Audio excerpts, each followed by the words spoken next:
Bonjour à tous, bienvenue sur l'émission Parlons Travail. Aujourd'hui, on est encore au Rose Festival avec des invités de marque puisqu'on est avec Audrey et avec Franck de l'école Holberton. Donc ils vont se présenter, mais on a une personne qui travaille à l'école, une personne qui est étudiant à l'école. Donc on va pouvoir avoir des études de cas, on va pouvoir en savoir plus, on va voir si les promotions qui sont faites sur les écoles, du coup, est-ce qu'ils disent la vérité, hein, parce que là, voilà, Franck est venu dire que la vérité. Donc super, donc une école en plus qui fait partie du groupe actuel.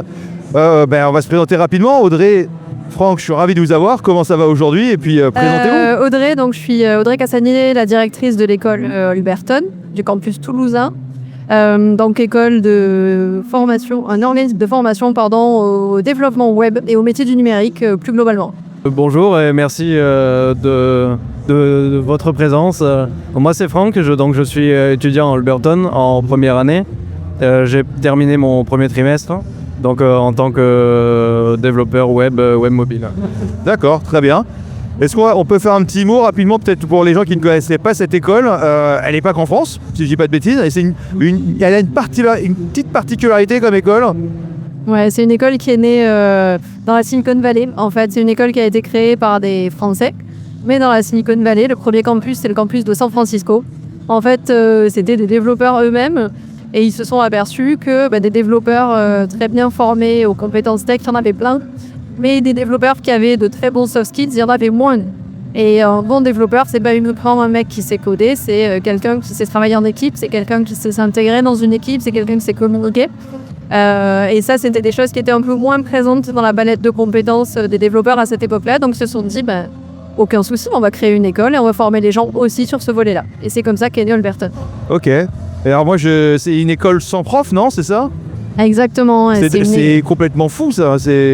Comment ça marche? C'est quoi le concept? Comment on apprend quand il n'y a pas de professeur? Tu vas nous répondre aussi, Franck, après. D'ailleurs, as-tu appris? Mais tu vas nous dire aussi, voilà, c'est quoi je sais pas, est-ce que tu as fait une école avant, peut-être différente ou pas, savoir c'est quoi les avantages qu'on peut trouver dans ce genre d'école. Enfin, moi, quand j'ai appris ça, je suis tombé de ma chaise. Moi qui connais un peu, j'ai fait aussi des écoles, mais toujours très traditionnelles, avec des professeurs, des intervenants, d'ailleurs. Mais vous apprenez entre vous, quoi. En fait, on s'appuie sur deux piliers pédagogiques. Et les deux vont ensemble. Donc le premier pilier, il est extrêmement important, c'est l'apprentissage par la pratique. Aujourd'hui, dans la plupart des secteurs, c'est vrai pour l'IT, mais pas seulement, apprendre uniquement de la théorie, c'est très cool, mais c'est pas ça qui va vous rendre employable en sortie. Donc l'apprentissage par la pratique, c'est quelque chose d'extrêmement important. Et chez Holberton, on apprend en faisant des projets. C'est l'apprentissage vraiment par la pratique, le learning by doing, on en parle beaucoup. Il y a beaucoup d'écoles qui fonctionnent comme ça aujourd'hui et c'est très très bien parce qu'effectivement, pédagogiquement parlant, c'est beaucoup plus efficace, beaucoup plus efficient d'apprendre de cette façon-là. Et le deuxième pilier pédagogique, c'est l'apprentissage avec les pairs. Je vais laisser Franck développer sur ce sujet, mais l'apprentissage avec les pairs, il est extrêmement important aussi, puisqu'on apprend quand même beaucoup mieux collectivement plutôt que seul face à son écran en continuant à se casser la tête sur un truc qui ne fonctionne pas même 2 heures après. Normalement, à plusieurs, on arrive à débrouiller ça un petit peu plus rapidement. Tu me dis si je me trompe. En fait, l'avantage quand on travaille avec d'autres personnes, c'est que même si tu as compris le concept, même si tu as compris comment faire, le fait de le réexpliquer avec d'autres mots à quelqu'un, si tu arrives à bien le réexpliquer correctement, c'est que tu as bien assimilé la notion et en l'expliquant, tu vas encore plus renforcer cette notion en toi. Et par la même occasion, tu vas aider quelqu'un, donc c'est quand même vachement profitable. Hein. Ok, donc Holberton, première école sans professeur, il y a qui dedans du coup? Il y a des étudiants, des corps pédagogiques, parce que il y a quand même un cadre, j'imagine, c'est pas juste des étudiants qui ont signé. C'est quoi en gros l'apprentissage d'une matière ou d'une compétence type chez Holberton? Comment ça se passe? Est-ce qu'il y a de l'e-learning d'abord, puis après des tests pour voir comment ça marche, après des évaluations peut-être aussi? Alors en fait, pour répondre à ta question sur l'équipe, on est une petite équipe sur le campus toulousain. On a Lizzie qui est notre Student Success Manager. Elle, son rôle, ça va être d'accompagner nos étudiants tout au long de leur parcours de formation, de s'assurer que ça se passe bien, de maintenir un peu aussi une vie de campus, c'est hyper important. Et puis on n'a pas de prof, effectivement, on n'a pas d'intervenant, mais par contre on a ce qu'on appelle des software engineers, donc des SWE dans notre jargon Holberton. Ce sont des coachs techniques en fait, qui sont quand même sur le plateau tout le temps avec les étudiants, qui sont là pour les encadrer, pour accompagner leur montée en compétences. Et donc comment ça se passe l'apprentissage en fait? C'est pas tellement un système d'e-learning, c'est-à-dire que ça va Ça va se passer de la façon suivante. Le lundi matin, on va ouvrir des projets sur l'espace intranet de l'étudiant. Ces projets ils sont découpés de manière assez fine en plusieurs tâches, on va dire. Et l'idée, c'est que l'étudiant a jusqu'au vendredi pour finaliser ce projet. Il peut travailler tout seul, il peut travailler à 2, il peut travailler à 14. Nous, ça nous va très bien. On encourage vivement le bavardage sur le plateau. Chez nous, il y a droit. On va pas afficher les étudiants qui discutent. Au contraire, l'idée, c'est vraiment d'apprendre entre eux, d'avancer entre eux. Donc voilà comment ça se passe. On est vraiment sur de l'apprentissage par la pratique. C'est pas galvaudé. Pour le coup, on est vraiment là-dessus. C'est la méthode Montessori version développement informatique. D'ailleurs, je dis développement informatique. Est-ce que c'est que ça? Et si oui, si vous faites aussi du commerce ou du commerce peut-être lié au monde de l'informatique, j'en sais rien. Non, on est vraiment spécialisé sur le développement. Notre formation qui s'adresse à des étudiants de première année, c'est du développement. Et ensuite, on va proposer des spécialités. On en propose 5 aujourd'hui. On propose du full stack, donc c'est aussi du code, mais on va un petit peu plus loin. On propose de la cybersécurité, du machine learning et de l'IA, des systèmes et blockchain et de la réalité virtuelle, réalité augmentée. Donc on entre par le métier de développeur web et ensuite on choisit de se spécialiser. Et c'est ça qui aujourd'hui va permettre une meilleure employabilité en centre de formation aussi. Le fait d'être spécialisé va rendre un profil plus attractif aux yeux d'un recruteur. Ok, et du coup, toi Franck, pourquoi avoir choisi Alberton? Est-ce que c'était une évidence? Est-ce que tu as regardé d'autres écoles? D'ailleurs, c'est ta première année, tu disais? T'as quel âge, Franck? D'accord. On t'arrête 2 secondes pour te parler d'Actual Group, acteur majeur du travail et de l'emploi en France. Travail intérimaire, recrutement, accompagnement et formation, tu trouveras forcément ce qu'il te plaît dans le lien en description. Maintenant, on repasse tout de suite au podcast. Ah oui, donc tu faisais quoi? Alors, on a un peu discuté tout à l'heure. Tu me disais que tu étais dans un groupe de R&B, apparemment. Donc tu étais dans un groupe de métal et vous faisiez des tournées à l'international. Ça marchait en France internationale? Non, on tournait beaucoup en Occitanie et on nous a proposé une tournée internationale. C'est international, l'Occitanie. L'Occitanie, c'est international. On tournait pas mal en Occitanie, ouais. Et on a eu une proposition pour jouer, faire une tournée aux États-Unis, entre autres, tourner en Espagne, États-Unis. Et en fait, le problème d'un groupe de musique, c'est que tout le monde doit suivre. Et si tout le monde ne suit pas, on part tout azimuté et tout se casse la figure, quoi. Ok, donc si je comprends bien, toi, ton métier dont tu vivais avant, c'était artiste? J'ai vécu une partie de ma vie en tant qu'artiste. Mais là, spécifiquement aujourd'hui, je suis en projet de transition professionnelle. Donc je suis encore chez mon employeur parce que je travaille en tant que tourneur-fraiseur. Je suis responsable d'une équipe d'un atelier. Et donc j'ai décidé de changer. En parallèle, je fais une formation. C'est complètement dingue ça, moi je savais pas que ça existait, c'est fou. Il y a tellement de choses qui existent qu'on ne sait pas. Et comment ça se passe? C'est quoi la démarche que tu as faite? Est-ce qu'Alberton, vous aussi, vous proposez ce genre d'accompagnement pour de la reconversion? Parce que vous faites partie du même groupe, donc j'ai aussi rencontré d'autres personnes. Hugo d'ailleurs qu'on verra dimanche, Hugo Casteras, je sais pas si... Ouais. Ah, c'est la star des stars, voilà, que j'aurais le plaisir d'avoir aussi, qui lui avait une autre vie aussi avant, qui a bossé, qui a repris ses études. Donc vous avez beaucoup de profils étudiants comme ça, voilà, pour les personnes qui nous regardent d'ailleurs sur internet, si vous cherchez à vous reconvertir dans le domaine, de toute façon le développement ça va être de manière exponentielle, donc vous devez aussi avoir des candidatures. Il y a plein de questions là, attention, mais voilà. Oui, il y a plein de questions, mais je vais synthétiser. En fait, nous, on va s'adresser, on va dire, à 2 types de publics. Un premier public qui sont plutôt des étudiants en poursuite d'études ou en réorientation. Et une partie assez importante de nos effectifs, c'est plutôt des profils en reconversion.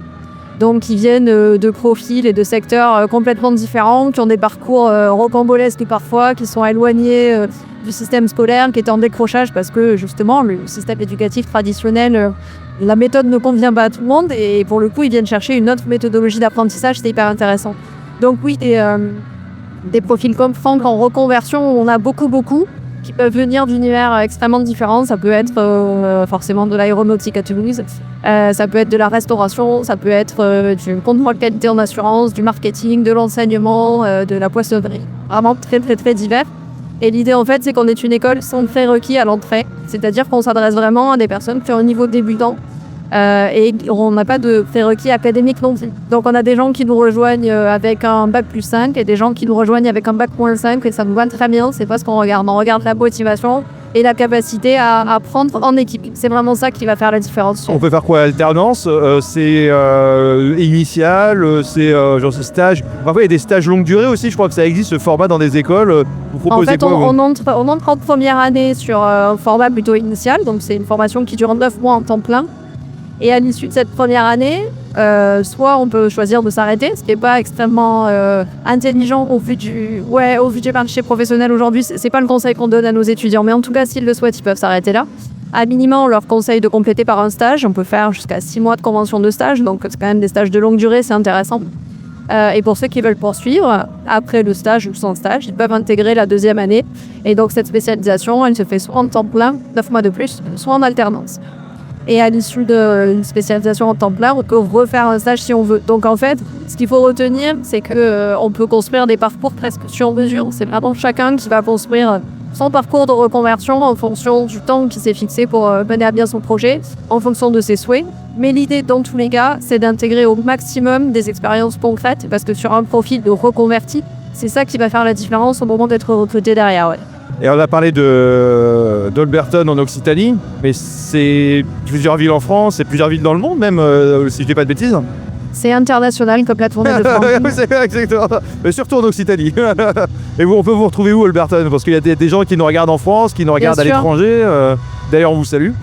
Donc à l'étranger, on va être présent en Amérique du Sud, on va être présent en Afrique. Donc ouais, on est quand même assez bien représenté sur la carte du monde. Et au niveau français, c'est simple, on est présent sur tous les grands bassins de tech. Donc Toulouse, évidemment, le plus important, on est d'accord. Paris, Bordeaux, Lille, Dijon, Fréjus, Thonon-les-Bains. Par rapport à ce que tu disais, ce qui est assez cocasse, c'est que à la base, quand même, les plus grandes femmes mathématiciennes, celles qui ont inventé, qui ont beaucoup aidé à la recherche mathématique et scientifique en général, et elles ont beaucoup été mises en arrière-plan par rapport aux hommes, parce que c'était les hommes qui devaient être légitimes, c'était eux qui étaient intelligents, on va dire, et les femmes, elles sont là pour calculer et pour faire le ménage, quoi. Alors, on est bien d'accord. Non, mais c'est super que tu dis ça parce que ça me permet quand même de préciser que Holberton, le nom de notre école, est-ce que tu sais d'où vient ce nom? Oui, bien sûr, mais par contre, notre communauté ne le sait pas, donc... Rebondissons là-dessus. Le nom Holberton, en fait, vient de Betty Holberton, qui est l'une des femmes à avoir travaillé sur le premier ordinateur. Donc c'est hyper important aussi en termes de message. Voilà, les pionnières de l'informatique, c'était des femmes. Donc voilà, Betty Holberton, on est très fiers en tout cas que notre école porte ce nom. École inclusive, super. Et comment vous faites pour séduire un public féminin ou un public qui ne serait peut-être pas forcément les personnes qui seraient le plus touchées? Est-ce que tu me disais qu'il y avait une pénurie dans ce milieu du dev? On en voit quand même des femmes, on en voit de plus en plus. Et c'est quoi on regarde la caméra 1 et tu vas pouvoir dire aux femmes qui nous regardent en France et à l'international, qu'est-ce qu'on a envie de leur dire pour venir dans le milieu du numérique et plus précisément chez Holberton? Il y a plusieurs choses. La première, c'est qu'en fait, il faut démocratiser et acculturer au métier du numérique dès le plus jeune âge, en fait. Donc on essaye aussi d'intervenir auprès des collégiennes, des lycéennes. On organise parfois des stages de découverte du code. C'est important. Ça, c'est un premier pas. Et puis pour toutes les femmes, les femmes adultes, les jeunes femmes qui ont envie de se reconvertir, puis aujourd'hui sont dans une profession dont elles ont fait le tour, qui les intéresse plus, qui ont envie d'aller vers autre chose, ou qui ont toujours eu envie d'aller vers les métiers de la tech, mais qui ne se sont pas autorisées. Il n'est jamais trop tard. Donc renseignez-vous, creusez. Aujourd'hui, il y a plein de ressources qui sont accessibles très facilement sur le net. Rencontrez des gens, échanger avec des professionnels de la tech, essayer de comprendre qu'est-ce que c'est le métier de la tech qui vous intéresse, parce qu'il n'y a pas qu'un métier, il y a 1000 métiers dans la tech. Il y en a qui sont très techniques, il y en a qui le sont moins, et on a besoin de tous ces profils-là aussi. On peut avoir des profils qui mixent le commercial et la tech, on peut avoir des profils qui mixent le management et la tech. Enfin voilà, il y a une palette de métiers assez incroyable, donc il y a clairement de la place pour tout le monde. Donc creusez, renseignez-vous, et puis venez nous voir. Mais quelle est, du coup, pour cette rentrée 2025, les nouvelles choses que vous allez proposer? Que ce soit peut-être des ouvertures de classe, de nouvelles sections, ou peut-être des nouvelles matières que vous allez avoir à la rentrée? Alors, nous, on est vraiment pas une école au sens classique. Donc chez nous, il n'y a pas de matière, il n'y a pas d'enseignement. Oui, je suis désolée, je te corrige. Qu'est-ce que c'est que parce ça alors, dis-moi tout, je veux tout savoir. L'approche est différente, ouais. Alors déjà, nous, on fonctionne sur un système de rentrée, de 3 rentrées par an. Donc là, il est encore temps pour nous rejoindre pour la rentrée du mois d'octobre. On fait comment d'ailleurs pour si on veut rejoindre une école Holberton On se rend sur le site web d'Holberton. On demande à être recontacté ou alors on se lance directement dans le test d'admission. Les deux sont possibles. Donc 3 rentrées par an, octobre, février et juin. Et ensuite, dans les nouveautés, alors c'est pas tellement des nouvelles matières, mais effectivement, je rebondis sur ce que tu disais sur l'IA. On entend beaucoup parler aujourd'hui. Oh là là, l'IA, ça va remplacer les devs, c'est fini. Non, heureusement non. L'IA aujourd'hui est capable de produire des lignes de code, pas toujours exactes. Donc en fait, la valeur ajoutée d'un développeur aujourd'hui, elle va être déjà sur toute la phase amont, sur toute la conceptualisation, la conception, l'architecture d'un projet. Et elle va aussi résider dans sa capacité à utiliser l'IA comme un copilote, comme un père dont il faut vérifier le travail. Voilà, il faut savoir s'aider de l'IA, ça reste un outil, mais il ne faut pas s'appuyer et craindre d'être remplacé par l'IA, on n'en est pas encore là. Tu me dis, Franck, si tu partages ou... Tout à fait d'accord. c'est bien. Parfaitement d'accord. En fait, l'IA va apporter de grands changements, ça c'est indéniable. Mais il y a toujours besoin d'humains pour faire fonctionner, ne serait-ce que l'IA, la faire fonctionner elle-même, pour la surveiller et pour contrôler que tout est bon. Parce que tu vois, je vois dans l'industrie, donc moi je suis tourneur-fraiseur, on a des robots en usinage dans les ateliers. Et ces robots, ils fonctionnent tout seuls, mais il faut les préparer. Après, ils fonctionnent tout seuls et une fois que c'est terminé, il faut quand même débarrasser ce qu'ils ont fait. Donc il y a quand même du travail en amont et en aval par rapport à toute cette robotisation, que ce soit de l'IA ou quelque technologie que ce soit. Et puis des nouveaux métiers se créent aussi. Et quand il y a eu la bulle Internet à l'époque, on s'était dit mais à quoi va servir l'homme ? Voilà. Et finalement, ça a développé énormément de métiers. Et tellement que ça a développé de nouveaux métiers qu'aujourd'hui, c'est les acteurs les plus marchés du monde, quoi. Voilà, Apple, Google, voilà, tous les GAFAM entre guillemets. C'est grâce à Internet qu'aujourd'hui, c'est eux qui embauchent à travers le monde des millions et des millions de personnes. Donc effectivement, ça va être un nouveau secteur. Et toi, Franck, tu vas pouvoir regarder la caméra 1 encore une fois. On va faire le même exercice qu'avec Audrey. Qu'est-ce que tu aimerais dire à tous les gens qui nous regardent, qui pourraient se dire j'aimerais faire du développement informatique, ou aujourd'hui ma carrière est déjà lancée parce que je fais ça, je vais pas pouvoir apprendre un autre métier, qui finance, voilà, en fait, c'était la preuve par l'exemple qu'on peut passer d'un métier qui est archi manuel à un métier qui est complètement digital et digitalisé, et qu'en plus, c'est pris en charge, tout ça est pris en charge par l'État, entre une certaine manière, ou la région. Donc il y a des aides aussi à aller chercher, il y a des vecteurs qui nous permettent aujourd'hui de pouvoir faire, franchement, là, c'est un revirement à 360 de situation, quoi. Pas tout à fait, parce qu'il faut savoir que dans la mécanique de précision, on fait de la programmation, mais qui n'a rien à voir avec la programmation informatique. C'est vraiment des mondes qui n'ont rien à voir. Mais on va dire qu'il y a une petite base, il y a quand même de la logique, tout ça. Nous, avec Airbus, les avions, il y a quand même une certaine méthodologie aussi, une certaine rigueur qui est demandée. Donc ça, on va dire c'est tous ces petits aspects-là qui, de base, ça fait une petite tambouille, et ça fait quelque temps que je programmais des projets perso sans prétention, mais déjà des petites bases, des petites connaissances, et qui font dire ouais, ça a l'air quand même cool et j'ai bien envie de passer quelques années là-dedans. Donc il faut tester, essayer, et de toute façon la vie est faite d'expérience, c'est ça, hein. Et du coup, d'expérience en Occitanie, pas l'international du coup apparemment. Et Audrey, pour revenir dessus, donc toi tu disais qu'on pouvait rentrer chez Holberton en première année, c'est ça ? Ou c'est que des gens qui n'ont pas de notion ? Ou c'est que des premières années à chaque fois que vous accompagnez ? Alors, on peut rentrer en première année si vraiment on est débutant en code. Si par contre, on a déjà fait une première formation en développement, que ce soit chez nous ou ailleurs, ou qu'on a une expérience professionnelle avérée dans ce domaine, on peut faire ce qu'on appelle une entrée parallèle et entrer directement en spécialisation. Ça, c'est possible. Et du coup, quand vous avez des premières années dont c'était pas le métier ni rien, comment on fait pour fidéliser ces étudiants pour qu'ils fassent en fait la deuxième, la troisième, etc. Chez Holberton ? Mais ils nous aiment tellement qu'ils ont pas envie de partir. Exactement. Bon, bah, peut-être le mot de la fin, si vous avez un conseil aux gens qui nous regardent, aux peut-être développeurs de demain, aux gens qui réfléchissent à se reconvertir, qui veulent faire autre chose. Voilà. Et puis de toute façon, aujourd'hui, je trouve qu'on est de moins en moins attaché à une carrière comme pouvaient peut-être l'être nos parents, nos grands-parents. En fait, on change de métier de manière presque en claquant des doigts. On peut être trader à New York et aller élever des chèvres après dans le Montana ou le Wisconsin. Ou aller élever des chèvres à New York. Ou à New York, oui, tout à fait, exactement. Moins pratique, mais on peut le faire. Donc, qu'est-ce que, en termes d'école et en termes d'étudiants, qu'est-ce que vous auriez voulu dire? Qu'est-ce que vous aimeriez dire? Voilà, lancez-vous. C'est quoi les bons conseils? C'est quoi les points de vigilance? C'est-à-dire qu'en fait, mine de rien, tu t'embarques aussi dans quelque chose. Peut-être que quand tu le fais, tu prends aussi la place à quelqu'un d'autre. Donc, faut pas se dire, je me lance et finalement après, je viens plus. Enfin, c'est quoi les... Moi, tu vois, je prends comme exemple le démarrage de l'automobile à l'époque. Tu as des charrons. Et les charrons, aujourd'hui, ça n'existe plus. Pourtant, tu as plein de métiers qui se sont développés autour de l'automobile. Et c'est pas pour autant qu'il y a moins d'emplois, que les emplois sont moins intéressants. Au contraire, ça diversifie le truc. Donc, pour moi, une fois de plus, il faut essayer. Même l'IA, c'est pas ça qui va... Ça va changer le métier en lui-même. Comme les charrons et les voitures, c'est plus du tout la même chose. Le métier va se transformer. Et c'est pas pour autant qu'il va disparaître. Donc je pense dans l'IT, il va y avoir énormément de familles.